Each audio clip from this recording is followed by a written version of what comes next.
The smartphone, considered by many to be one of the most used technological advancements in our pocket, considered by many to be one of the most crucial and important elements of what we use in our daily lives. The smartphone has come a long way, from its amazing debut of the touchscreen in the 2007 iPhone, to the rise in Android, to something we like to call the beta wars. Don't know if you guys remember, to the rise in smartphone sales, in the rise of many companies. The smartphone world has evolved.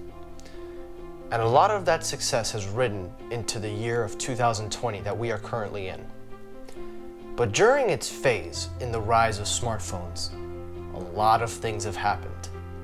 Headphone jack was gone, bigger screens, bigger batteries, more demands, but mostly price increases. The smartphone price range has gone into so many degrees, from 2-year contracts to unlocked, to buying out front, and to what we see today in the thousands.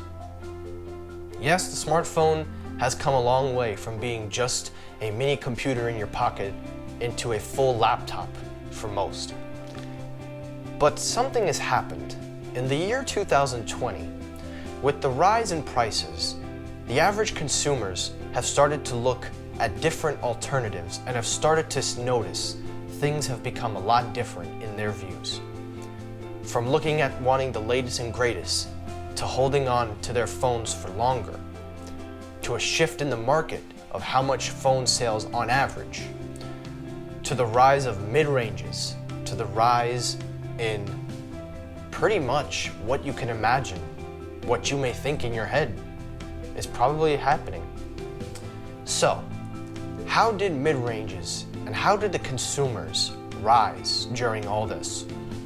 Well, if we're gonna tell this story right, we gotta start where the smartphone changed.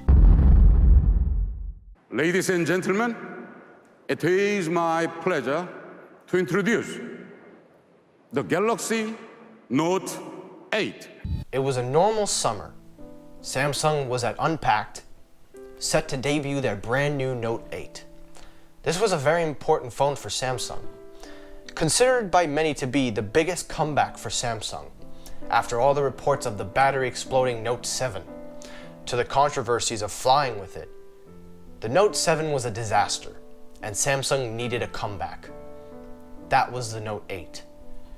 Being dubbed the all-in-one Swiss Army knives of Android phones, the Note 8 had it all, from a stylus, to a full-screen design, to 2 cameras, to a headphone jack, and most of all giving you things that not most smartphones can give you nowadays.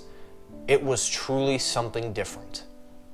Now, at Unpacked 2017, nobody knew what the price was for this phone, but speculations had started that the phone was going to be around the $1,000 price point. That $1,000 price point would become, in by today's standards, the new norm. But back in 2017, nobody was thinking that was real. The Note 8 was priced at $950 plus tax, bringing it up to $1,000 plus. Now, considering it was not a consumer phone, and considered by many to be a business end phone, nobody really looked at it, and some people even forgot that that was technically the first $1,000 smartphone. While it didn't start the trend, it was the first to start the $1,000 price tag. Most people didn't really care because at the time, most people were either doing jump plans where they would be switching from phone to phone every year and not have to worry about paying the full thing. And some people were starting to use their phone more. And a lot of people believed that that was the case.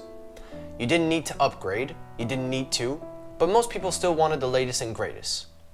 But the Note 8 set a trend because most people forgot that that was the first phone to start the $1,000 price tag.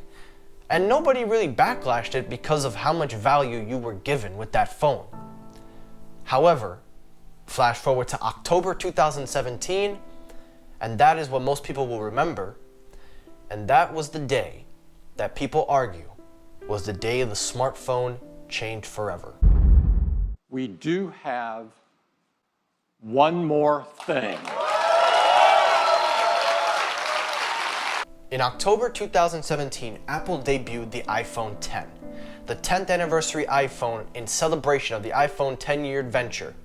From starting up as a piece of plastic in the hands of Steve Jobs, to an elegant and beautiful design of the 4S, to the bending issues of the iPhone 6, to the removal of the headphone jack of the iPhone 7. Courage. The iPhone X was the next jump in the iPhone saga, paving the way for the next 10 years it was dubbed.